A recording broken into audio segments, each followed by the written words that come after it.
Hey guys, welcome to Anime Rewind, where we revisit animes from our childhood and try to see if they hold up to today or if they should just remain a good memory. In this podcast, we are currently discussing InuYasha 70 to 79. My name is Mio. My name is Shang. My name's Luffy.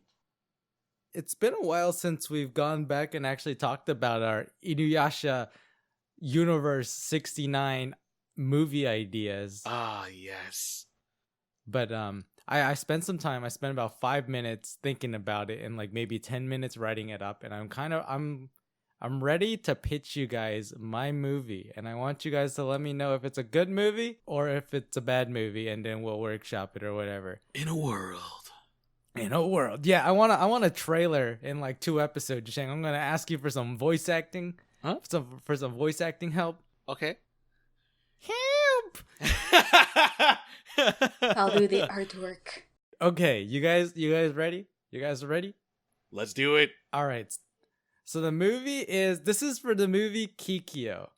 And so the movie begins 500 years ago. We have a scene where the priestess Midoriko is fighting with tons and tons of demons, and like this entire scene is just narrated by a young Kaede. So it's like 500 years ago, the priestess Midoriko, blah blah blah, right? Balls! It's like, right? Anyway, 500 years ago, the priestess Midoriko is fighting off waves and waves of demons, and so is Bubbles. And the battle ends as she absorbs the souls of all the demons into herself and expels the combined souls of her and the demons as a jewel. The jewel falls to the ground, and then Midoriko and the demons turn to stone, and the scene fades to black. And that's the end of the narration, right? So that's Act 1. Okay. Then we skip to present day feudal era. The scene opens up and we see Kikyo and her friends riding on motorcycles. They're a biker gang. Damn, all right. All right. I'm on a bike. I'm on a bike. She and her parents have a bad relationship. Her Kikyo's parents are the guardians of a small shrine in a small village. And on her way home one night, she noticed a glowing light coming from the village. And it turns out that these dog demons are attacking. And as she nears her village, a young Kaede runs out who's injured, saying that their parents are trapped in the house. And so she races to the house and she finds her parents bleeding out. And her dad's last words are, "I always wished for a priestess daughter." And then the dad dies. Feels bad. And then that's the end of Act 2. And so Act 3 begins 5 years later. Kikyo is now a priestess, and so is her sister Kaede, who lost an eye in the demon attack 5 years ago. Oh. Kikyo is called to a village of demon slayers that guard a jewel called the Shikon Jewel. The jewel's tainted and needs a maiden to purify it. As the leader of the demon slayers hands it over to Kikyo, he tells her that you must never use the jewel for yourself. Kikyo agrees and takes it back to the village. At first she kind of finds she doesn't know what to do with the jewel, so she like uses it as like a wall decoration.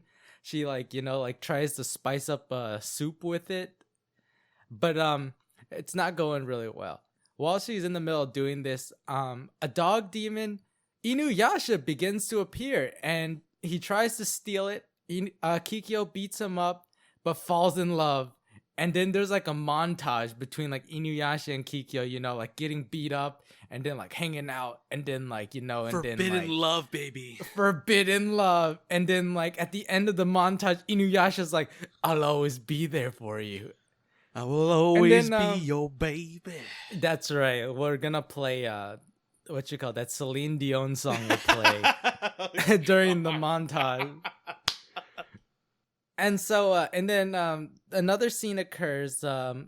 Kikyo hears about the reports of a dying man who is lying in a cave outside the village. She goes off to prepare his body for passing, since she's a priestess and she wants to make sure that like the spirit finds peace. So she goes and she tends to this person in his dying moments. And Kikyo learns that this person's name is Brian. Brian. Oh, God. Brian. Who's Brian? Maybe we'll find out in another movie. So she's tending, learns the guy's name is Brian, and she begins to return to the village.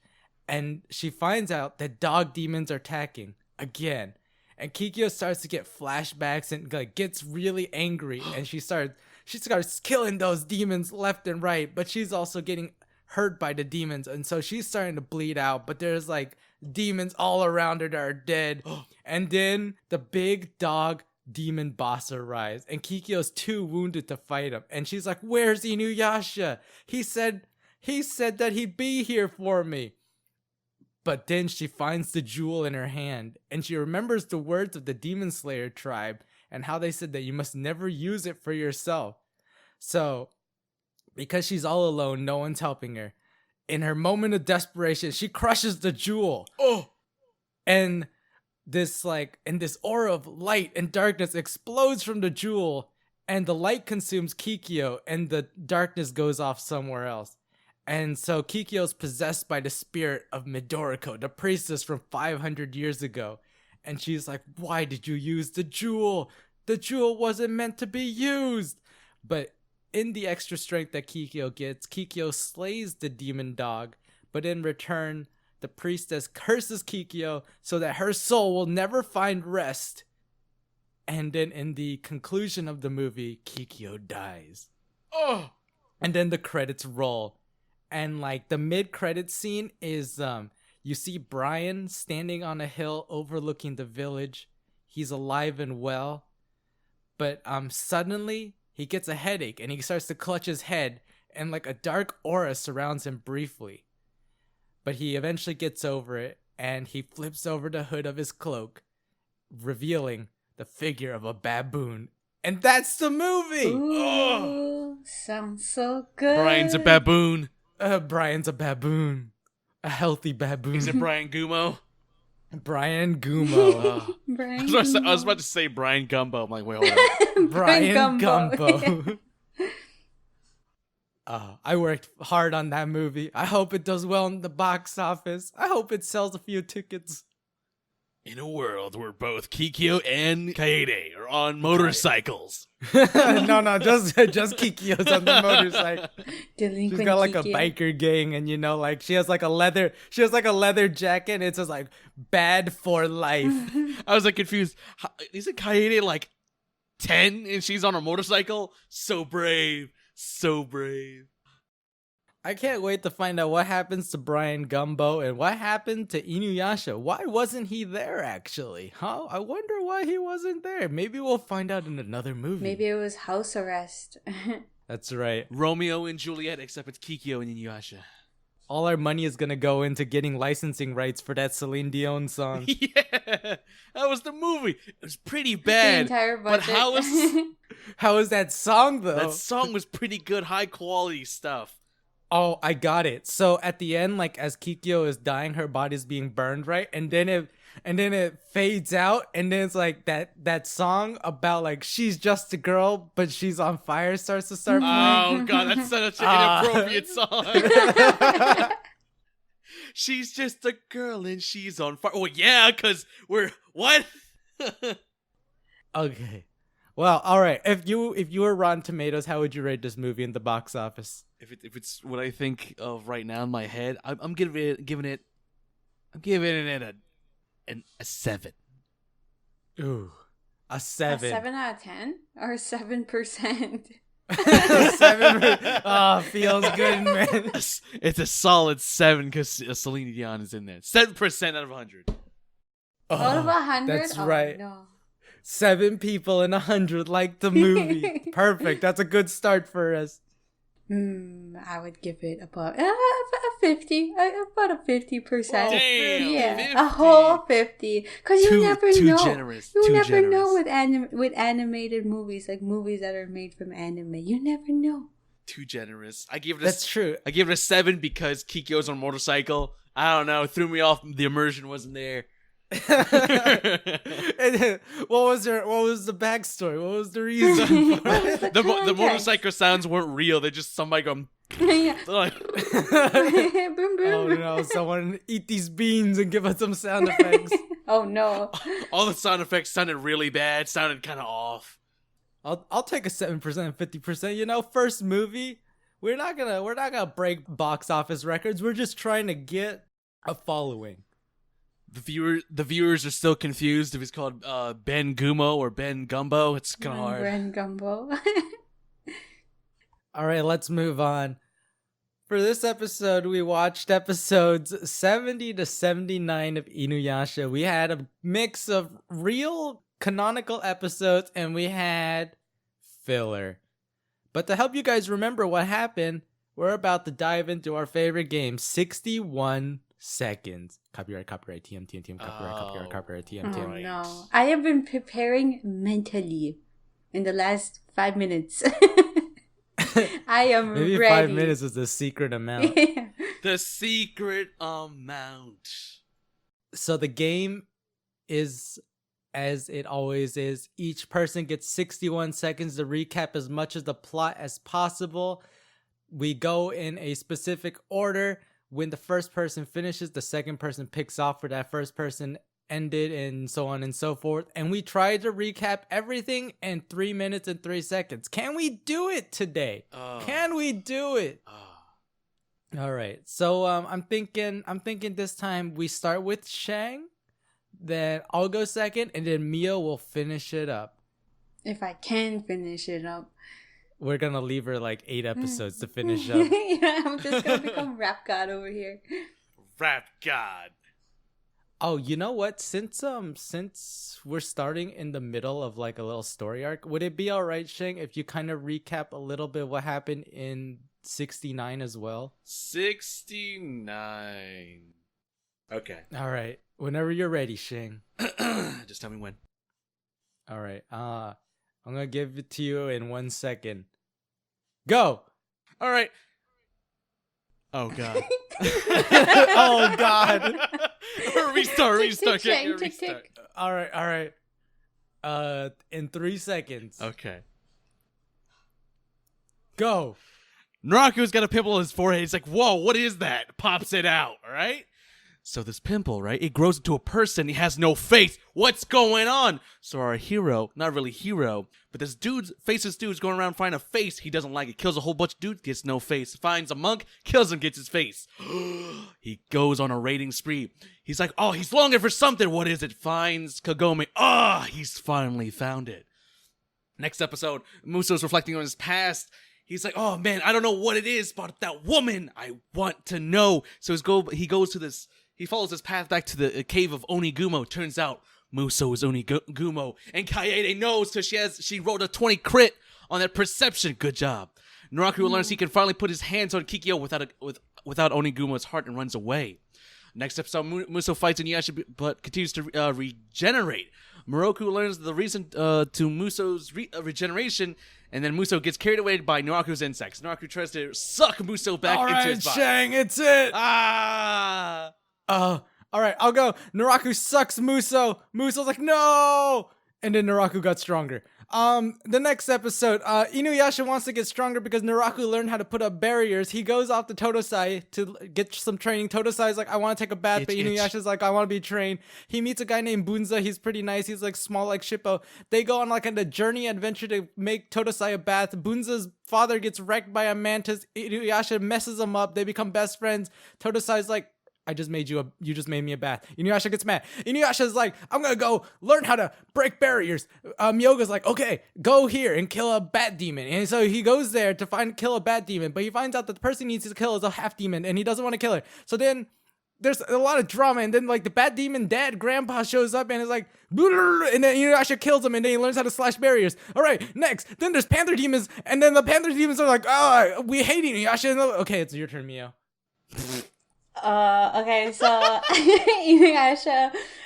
Okay, so there's panther demons and the cat demons like insulting Kaede and stuff, and Moroku and Sango and Chippo fight the panther guys, and Kagome is off in her own place, and I think she comes back and she gets kidnapped in front of InuYasha, and Koga gets mad, and InuYasha and Koga go looking for them. They chase them into like a cliff area, and they disappear, and then InuYasha realizes that there's a barrier, so he breaks it with his red Tetsaiga. They end up in a village. Shishomaru shows up, the cats run off, Jacken gets stepped on, Miyoka shows up too, and then we just see battles with Koga and the dog demon guy, Roya Khan. He comes back and they get lost in the forest. And InuYasha is like off doing his own thing, and Chishomaru's off doing his own thing. Jacken's separated. Sangha and Moroku are Good try, good try. oh, Maybe we'll so get them next complicated. time. That one episode's so complicated because everyone's so separated doing their own You thing. guys are so calm during your 60 seconds. I'm over there trying to mumble off a new rap album. You know what made this hard is that I actually wrote stuff down. I was just reading it off before I'm just going off my brain, just like throwing words out there. So what happened when I said God is that for some reason my brain couldn't think of Nuraku for some reason. It's all right. It's all right. We did our best. We'll get them one day. I'm thinking like, by the end of InuYasha we'll get one successful run. I'm thinking some filler's gonna fix that. the filler's gonna fix it. It turns out the most detailed 61 seconds will begin with filler. All right, so I mean, pretty much the set of episodes we watched this week can be split into about 3 sections. This whole arc with Muso and Onigumo kind of having an identity crisis, InuYasha learning how to break barriers, and then like the abundance of fillers that we had. So I figured we might as well just go one by one and see what you guys found interesting about them, or if you had any comments about them. So the first topic is Muso. That one picks up at the end of last episode 69, where he's introduced. Like Naraku expels him like a tumor. He's a faceless man. He wants to find a face. He finds a face, and then he finds Kagome, and then he's like, "This is my woman. I need you. I my need you, waifu. woman. I need you, my woman." Waifu. And then like InuYasha's upset, so he like beats him up, but then like Muso keeps regenerating, eventually runs away. Then he learns that he's Onigumo, and then like Naraku's like off on his own thing. Like at first he's happy that like he can now like interact with Kikyo because he's expelled Onigumo, but then like his body starts to contort. He's like, "Oh man, I got rid of Onigumo too fast. Maybe I need to evolve more." So he goes off to like reabsorb him. And then we get this really interesting scene where like Naraku and Onigumo interact for the very first time in a way that we, the viewers, can actually see. Where Onigumo resents Naraku, and Naraku's like, "Well, you're the one that asked for demons, man." And Onigumo's like, "You made me kill my woman." And then eventually Onigumo gets reabsorbed and Naraku gets stronger and goes off and does his own thing. It's like, oh yeah, I got rid of you. Oh, I need you. Oh, we're back to square one again. Just kidding. Let's make maybe up. like 3 more weeks. But I thought there was a lot of interesting stuff in this. Like, this is probably the first time we really get to see that like Onigumo wasn't the one who wanted to kill Kikyo. It was actually the demons that possessed Onigumo that forced him to do the trickery and killing and all that, Like Onigumo himself just wanted to be with Kikyo, and he didn't want to be dead, so he let himself get absorbed by demons so he could be alive and with Kikyo. And great plan, man. Great plan. If you actually look at like, I wrote down some quotes because like I think it's really funny. In like early 2000, late 1990s animes, like a lot of times, rather than depict the scene and have the viewer interpret it, they would just say very obvious things. And so Onigumo is like, "It's that woman I desired, even if I had to sell my souls to demons." Or it's like, there's another line where he's like, "The only thing I desired was to make Kikyo my woman. I wanted to love you, waifu." And then when he finally gets absorbed by Naraku, the final thing that Onigumo says is, "I must see Kikyo! Kikyo! Kikyo!" Oh man, it's like I'm watching and then an anime he gets right absorbed. Wait, what? It's like I'm watching the anime. It's Yeah. it's 1-for-1. Oh man. I actually voiced Onigumo at Viz Studios back in 2000. How'd you know? Oh man. How old are you again? Oh, Old man. old enough. I hadn't reached puberty back then, but I could still voice Onigumo.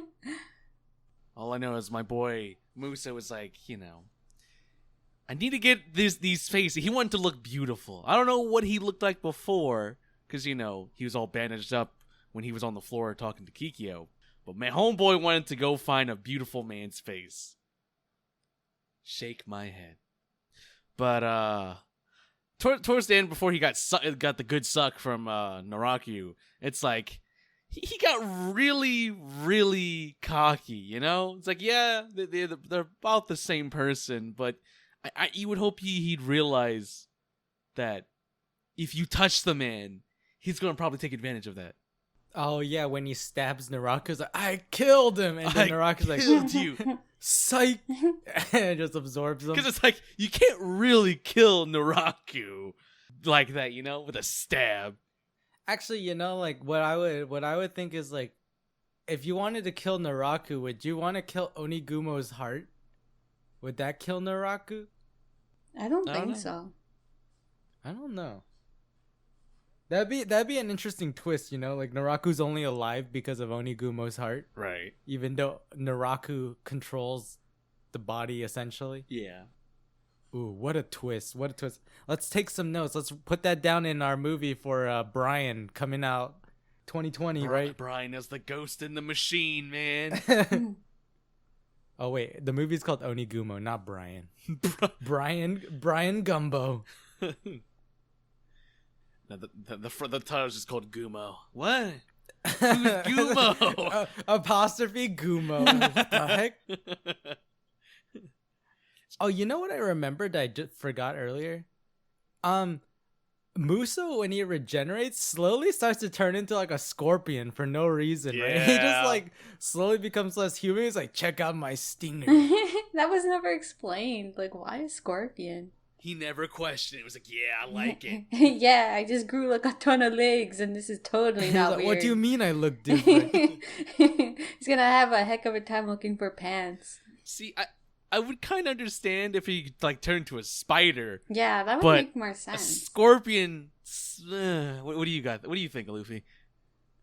Do you think the animators were trying to like flex the fact that they could draw more than centipedes and spiders? Like, we did it! Years of research have made us able to make scorpions. I thought you were going to say the animators got it all mixed up. They got their spiders and scorpions confused. Oh, you want a centipede? Oh, we already drew the scorpion. I'm sorry. Oh, no. Not again. I think the actual answer was because Naraku is made up of like a ton of demons. Like maybe the dominant demon that's inside Onigumo's body at that moment was a scorpion. I feel like that would be the reasonable explanation. But yeah, we never get anything that really tells us what happened. He just turned into a scorpion and we were like, yeah, that's good. That's good. That's all right. But yeah, I honestly liked it because Naraku had seemed like pure evil at this point. And the only real conflict that he had was he wanted to become full demon rather than half demon. But now we get this other side going on where like there's this actual conflict between his Naraku self and his Onigumo self. And I wonder if that'll develop more later. I appreciate the fact that we spent like 3 episodes kind of focused on Naraku. I thought that was a needed point in the series. Or else this villain was just gonna have nothing. Right. You know what I don't appreciate though? Is boy Moroku. Yeah, so in some part of the episode, I forget which one, he's like, alright, we can't let Naraku know about InuYasha's weakness. Oh, okay. So the suck is done happening. And he's like, wait, does that make you a half demon now? Yeah, so do you have a weakness under the full moon? Naraku's like, what? It didn't even connect in his head. What are you talking about? Well, why would he mention the full moon? I wonder. Nah, he wouldn't think about it. Have you ever heard of hiding things in plain sight? Please, Naraku figured it out. I'm like confused. Like, wait, Moroku, didn't we just talk about not talking about the weakness? Hold up, wait a minute. You know, like, it was like, I think Moroku's like, you know, in order to get information, I must give information. InuYasha gets weak on the full moon. How about you? I choose my own day of weakness. Oh, I screwed up. Oh, fuck. Oh. The thing is, like, Naraku's kind of OP because, like, when he becomes weak, he comes back stronger because what he does is he, like, expels out all the weak demons and then only absorbs back the stronger ones, which is why this time he can put up barriers that InuYasha can't break. I thought that was particular interesting. InuYasha's not coming back stronger. He just whines and complains and gets messed up by a tree demon and a fat boy. What are you talking about? He got stronger. He made Totosai a bath. He was going after the blood of some young virgin to make his sword stronger. You right. One thing that I want to point out at the end of those the 2 episodes of Naraku, he comes in, he's super cool, he has a barrier, and then he's like, I'm strong now. And then he just took off like a rocket, like an actual rocket ship. Like, he's like, I'm strong now, and then whoosh, and he just like takes off into the sky. That made me laugh so hard. I'm stronger now, but I'm also a rocket ship, baby. Yeah. I'm out of here.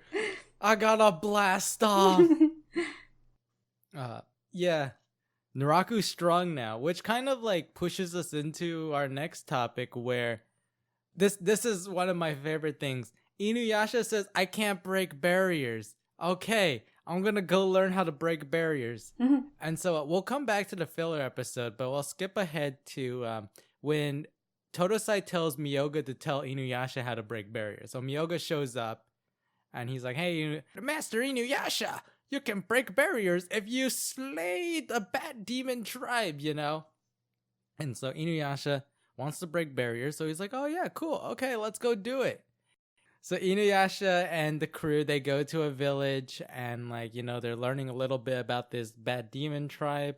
They find out that the current person that has all the power to erect the barrier is a half demon named Shiori. Her dad was the former person that held the barrier up, and that was the demon. The demon fell in love with the lady and then made a kid. And so now the kid is holding up the barrier, and there's a lot of like politics involved going back and forth, but eventually what it comes down to is like you find out that like the grandfather of Shiori actually was the one that killed her father because her father wanted to make peace with the humans and he thought that was preposterous. When Shiori hears that, she gets upset and like, you know, like rejects the grandfather, and so InuYasha just straight up kills him with no problem, whereas before he was being protected by Shiori's barrier. Then like InuYasha has this conflict where it's like, okay, so I had to kill Shiori, this nice, sweet, young half-demon that's a lot like me, who's been ostracized by both humans and demons, in order to make my sword stronger. So he's like, screw it, I'm not going to make my sword stronger. You know he was thinking about it. And maybe he thought about it for a little bit. 5 minutes. He thought about it for 5 minutes. And then Shiori's like, oh, you don't need to do that. Just break this red coral crystal that I carry with me. This is the source of all the barrier problems. So, like, he breaks it in two with a little bit of help from the deceased dad spirit, who, like, comes out like, Shiori, you're grown up and good now. And then InuYasha's sword turns red, and then he can now break barriers. Do you know how straightforward that is? I need to break barriers. 2 episodes later, I can break barriers. I have a very interesting thought here. Okay, so what did Miyoga say that the sword needs to do exactly to get the power to destroy barriers? It needs to be soaked in the blood. Yeah. Okay. Okay. You know what would be so convenient if it's like, hey, can we just borrow your daughter, bring her to, I don't know, our side, you know, the future, or have Kagome learn how to like take blood out of this child's arm. There we go. No one has to die. Just take some blood out. Just have the sword soak in the blood for a couple days. We're good. No one needs to die. Marinate the sword. Marinate There it. we go. It still works. Marinate it overnight. There you go. Yeah, you could like see them like they like prick Shiori's finger and hold it over the sword. Just a little, I think a little bit more, maybe a little bit more. Almost there. It's like there's so many questions I want to say about the logic that this sword needs to suck the blood of a certain demon to gain this strength. And then the other thing is like, why does the Tetsaiga even have this ability to suck stuff so that it can become stronger? It's like it's the sword's just like a vampire. It's just like very picky. It's like I don't want to taste this weird dog blood. I don't want it. But vampire blood, yeah. Yeah, vampire. Yeah, that's what I'm into. Yeah. It's because could you imagine through every fight that InuYasha's been with that sword, just sucks the blood, becomes even stronger. But no, I'm only into eating some bat blood. There. What's funny is most blood in InuYasha the anime is depicted as black in color. But for some reason, this blood is red and makes InuYasha's sword red. Ooh. Okay, let's be fair here. Only bats only take the good blood, all right? Filter it through their teeth. That's right. They only get the good red blood. That's right. What I wanted to say was the 2 episodes here are really straightforward. You know, like InuYasha needs a power up. InuYasha gets a power up, but he does a good job of he does a really good job of showing how he's matured, you know? Like, back in the day, if he needed something, he would kind of do it with all abandon for anyone's feelings. But now he's kind of like, you know, like, I need this, but at the cost of another person's life, I don't need it. And I think that shows some maturity on InuYasha's part. And it only took 75 episodes to get to this point, but he's changing, you know? Like, InuYasha in the series is a very big jerk for the most part, you know, like he's always like just doing very rude things. He bickers with Kagome all the time, and like he just comes off as like some guy who doesn't really care about anything but himself. But what's funny is in the manga, the InuYasha of the manga is actually depicted a lot differently. He spends the time to like always before a fight, he tells Kagome to get somewhere safe. He's concerned about her safety, you know, like he cares about her. He says all these nice things to kind of like swoon Kagome that aren't in the anime. And so in the anime, it just comes off like, get out of the way, Kagome. No, you. I said, get out of the way.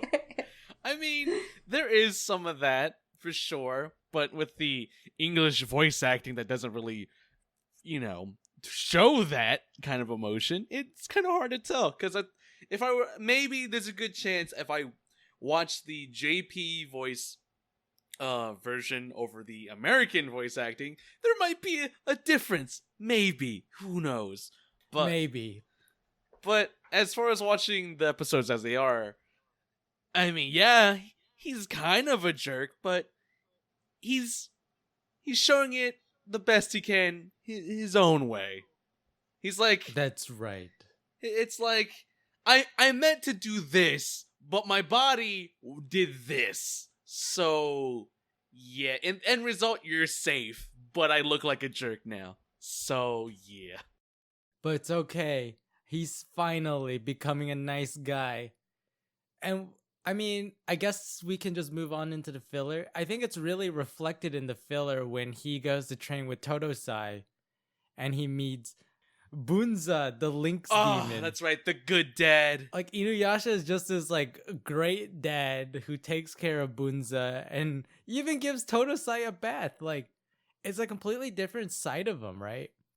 The funny part is that whenever he sets this all up, and like you see Totosai taking a bath, InuYasha's just going up there. I could wash your back if you want me to. Yeah. How's the water? Oh, is it not hot enough? You're looking a little cold there. I'll go back down. It's like, wow, all right. What a guy. What's so funny is like Totosai's dread is so realistic. It's like, what is he gonna do when I tell him the truth? And Miyoga's like over there, like, InuYasha's gonna mess you up when you tell him the truth, right? Like, But the bath is so nice. You're not itching. yeah, the fact that he keeps itching is absolutely hilarious. I was cracking up. It's just like, oh, it feels so good. I guess to pose the question for us is, of the, I guess, let's split into 4 filler parts. Of the 4 filler parts, which one was your favorite? So we had Totosai getting a bath, the Panther Demons, Sango almost getting wed, and then Jaken trying to steal the Tetseiga. Of those 4, which one was your favorite filler episode? Panther Demons. I like the Jackin episode. Oh. Well, if you guys took those 2, I'm gonna say I like Bunza the most. I felt like it was a heartwarming episode. The Jaken episode I thought was like absolutely hilarious, and then the Panther Demon episodes were great. The Panther episodes were like watching the Avengers. It was. Everyone big like showed up for no reason and then ended up in like 3 episodes of filler where like everyone just kept splitting up and doing whatever. It was kind of funny. The Panther Demons are here. Call the Avengers. All right. We're here. Samuel L. Jackson, assemble them. Then who would be Captain America? I don't know. Sesshomaru's there. It's like, I fought this war before. Hey, you know what? I guess Sesshomaru could be like a Captain America. And then like our boy InuYasha's like Iron Man. It kind of makes sense because, I could see it. And because like they don't get along, Yeah. But they team up. My Bucky! My Bucky! They team up to fight an old enemy. Thanos. The guy kind of looks like Thanos, to be honest. He was a big boy. I suppose. He didn't have a gauntlet to snap, but he was a big boy. And I guess instead of like getting crystals, he like absorbed the souls of his panther friends to come back to life. I mean, so far that episode was a pretty good one. I mean, decent fights here and there, and then swipe. I'll take your life for my own. And then like Sesshomaru and InuYasha are fighting, and like they can't do any damage. And then Sesshomaru's kind of like, Tenseiga, you want to fight? And then the battle's over. And like it was just like, Tenseiga, you want to fight? Done. Which is cool because I didn't think you could use Tenseiga for something like that. That was awesome. It's like, oh, yeah. You stole their souls? No. Give them back. Like, oh shit. Oh. I'm like, man, Sesshomaru's pretty good at this. Sesshomaru himself is also like, whoa, man. That's pretty cool. That was a good filler. Honestly, I would say that was a good filler. I think it was made good because like everyone showed up. Like Koga was in it, InuYasha was in it, Sesshomaru was in it, Jaken did some stuff too. All demons just showed up. It was surprisingly good. I would rate that filler like a 6.5 out of 10. Better than average. I'll give it a 8.5. Ooh, Shang being generous here. 8.5 out of 100 or out of 10? Out of 100. Perfect. Shang's still being generous here. All right. And then after that, we get I feel like we get the worst filler of all time. It's this filler where Sango. So I will admit to the people that these fillers were the hardest to watch, and I could not finish them. Oh man, they were rough. It was like Sango runs into some guy from 6 years ago. Who apparently wants to marry Sango. Which I find funny because Sango's like, oh, you're talking about that guy with the nose problem, right? The leaky nose guy? It's like, yeah, that guy. And then he tries so hard to swoon Sango. So hard. And Sango gives the mature answer, right? She's like, I actually have things to take care of before I can even think about marriage. And she's thinking about avenging her village, slaying Naraku, saving her brother.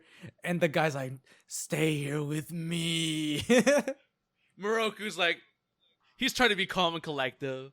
It's like, I don't care. You can do whatever you want. I don't care. Would you like to have my children? Like the first one he sees. And Sango's all pissed. It's like, oh, how dare you? Beats him up.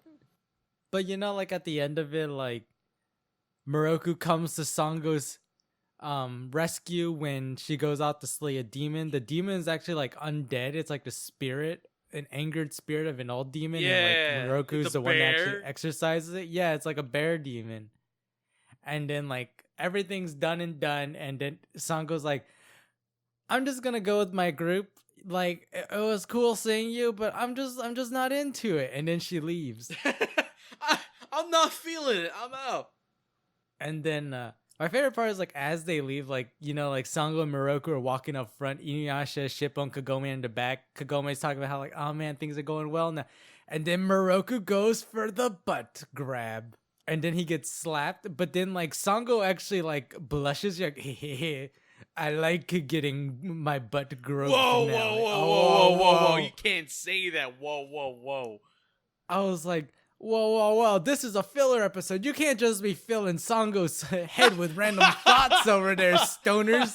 I thought you were saying you can't be filling up that butt. Like, whoa, whoa! Say you that.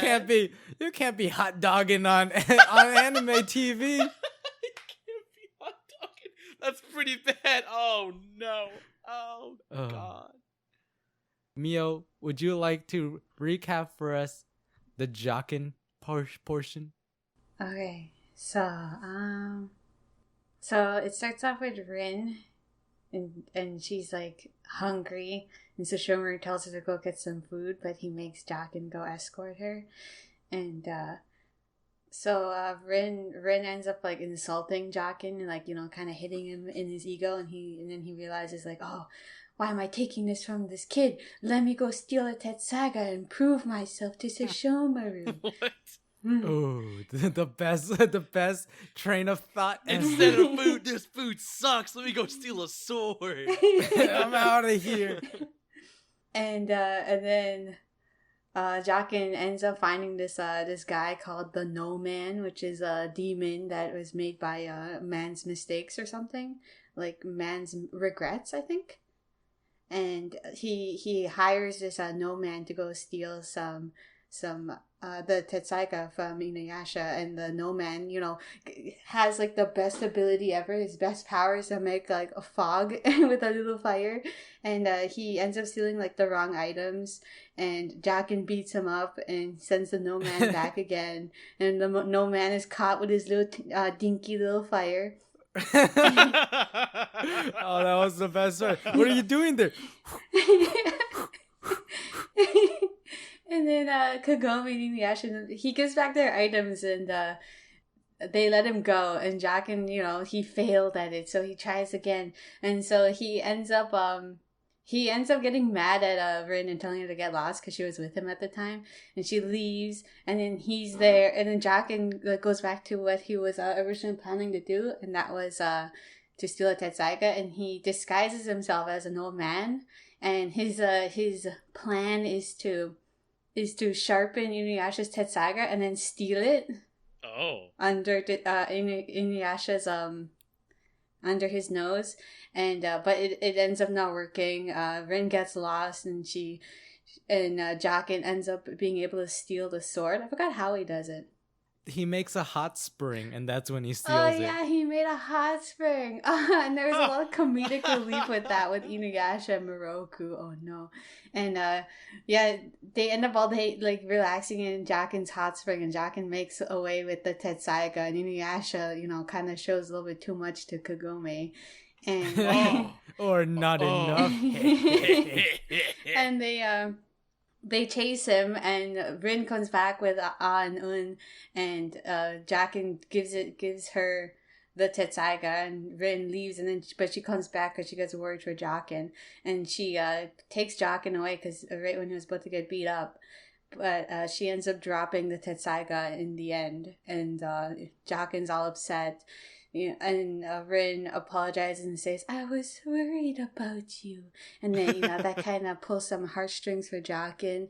And then they end up going to get food, and Rin gets kidnapped by Kagura. Oh, that cliffhanger, though. Cliffhanger. A cliffhanger. It's funny. It's like that entire episode is filler except for the kidnapping part. It really is. It's like, hey, let's make everyone watch this filler, and in the last 10 seconds, it's canon now. So you have to watch this episode. Like, yeah. Oh man. I liked it. I always enjoyed Jacken being a dunce. Oh man, he's such good trash. He's the best trash. That's in why InuYasha. Shippo is the bad trash. Yeah, Shippo's the 2-time winner of Trash Be Trash. That's right. But Jacken has proved time and time again he can actually do things.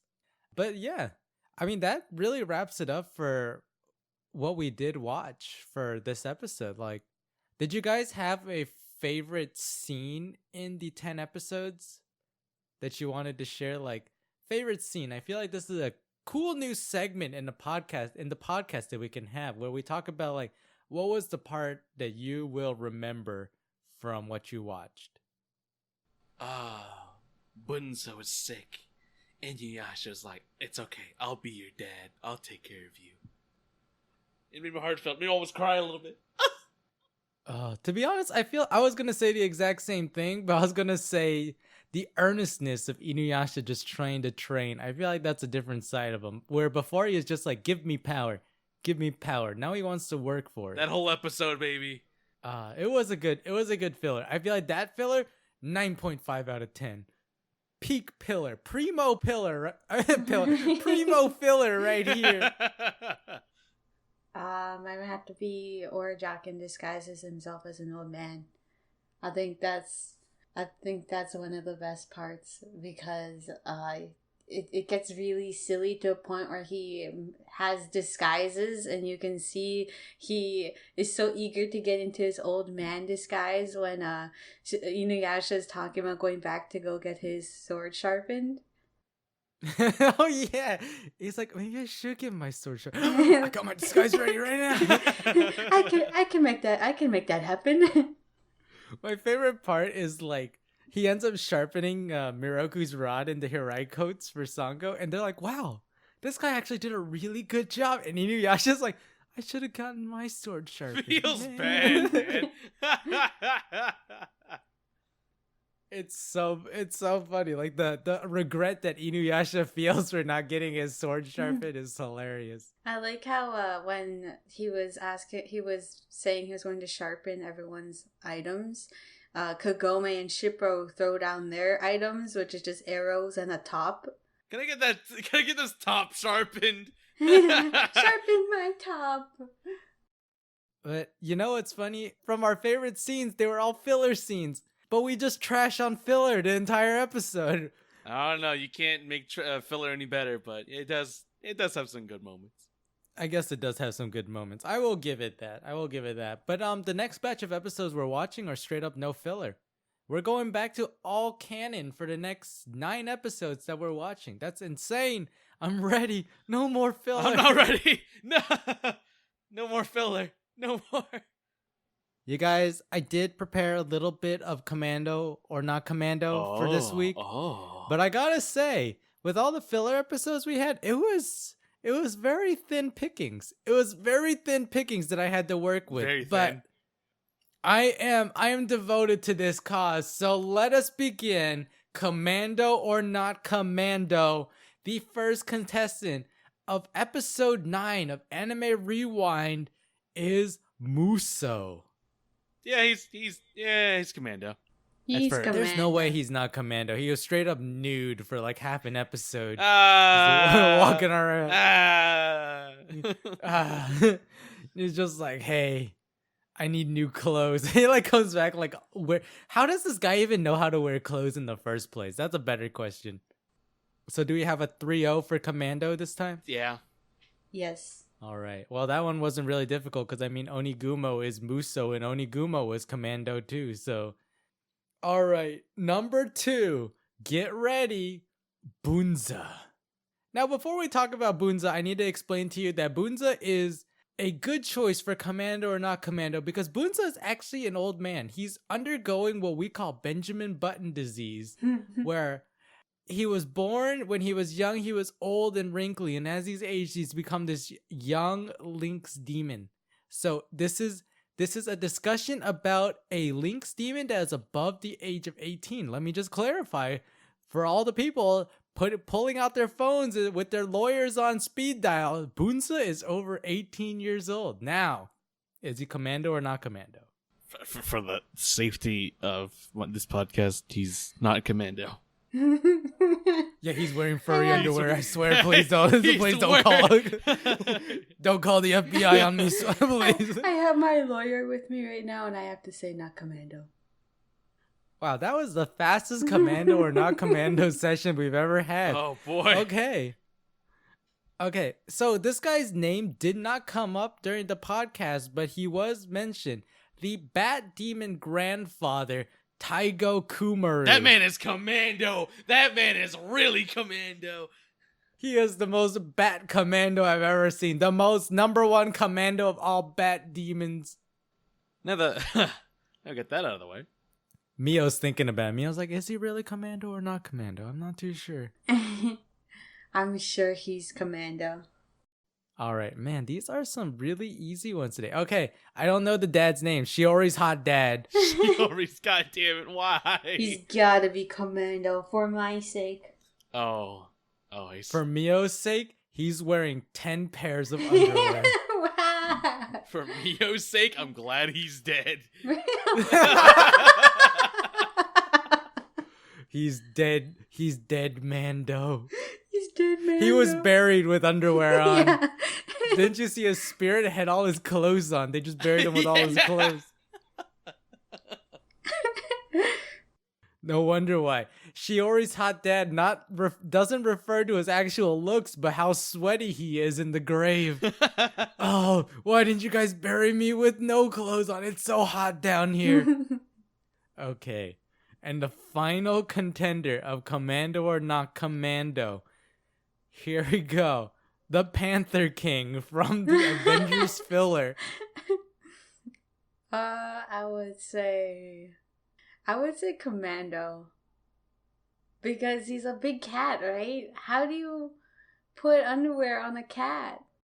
I'm gonna say he's not commando. Thank you. Tell him. He is wearing the souls of his Panther tribe. That's what I'm talking about. Around his waist. He understands me. Thank you. He sucked out those souls and he immediately covered himself. He's like, I can't be commando. I said if Luffy says not commando, I'm about to ruin this man's career. Yeah, he's wearing ghostly underwear. Is what he's wearing. So I guess we disagreed on Shiori's hot dad and the Panther King. Not bad. So far the consensus was he is commando, he is not commando, he is dead Mando. Dead Mando. Oh, and he's hot because they buried him with all his clothes on. So we got four out of that one. That was actually, you know what? We squeezed out some good characters. The fillers weren't that bad. I'm going to say they weren't that bad, to be honest. Compared to the last set of fillers we had, those were pretty nasty. Oh, man. I don't know if I'm ready for the next set. Well, speaking of the next set, for our next episode, we're going to be watching InuYasha episodes 80 to 88, which are all canonical episodes. And they're going to be picking up after Kagura has abducted Rin, and we're going to see how Jaken and Sesshomaru react to that. And I don't remember if InuYasha's involved or not. I actually have a confession to make, you guys. We've made it out of the area that I saw as a kid. I pretty much only watched up to the Backlash wave, and everything else has been brand new to me. And will continue to be brand new to me until episode 124. Where I watched that until the end. But right now, I'm flying blind. So you guys have to bring the nostalgia into this podcast, because for me, everything's brand new now. I don't know what you're talking about, because I'm pretty sure this is the part where Adult Swim just stopped. Was it where Adult Swim stopped? That might explain why I never watched it. Because I've always wondered what happened to the rest of the episodes, because it stopped abruptly. So I was like, all right. So as a kid, I told myself, all right, I'm gonna just make up the ending myself. Because I've never seen Red Tetsaiga before. I gotta say, it looks really cool. I've heard of it before, but I've never seen it before. So I was like, oh, this is really cool. Mio was telling me that she saw all the way up to the end of Band of 7. Yeah. And that's actually, coincidentally, all the way up to where I started back up. Oh, hey. So Band of 7 goes until 123. And then I started at 124 and went to the end, and Mio stopped at 123. Hey. Well, in that case, the nostalgia doesn't end. Yeah, Mio will be carrying the next 4 episodes. That's right. No pressure. Mio, please tell us about all the nostalgia you feel. All right, that episode will be going out October 15th. That'll be the next episode release date, so please look forward to that. You guys, thank you for listening. Thank you for supporting our podcast. Those of you who tweet out hashtag Commando Kaede, thank you for supporting our podcast and making it known to more people out there.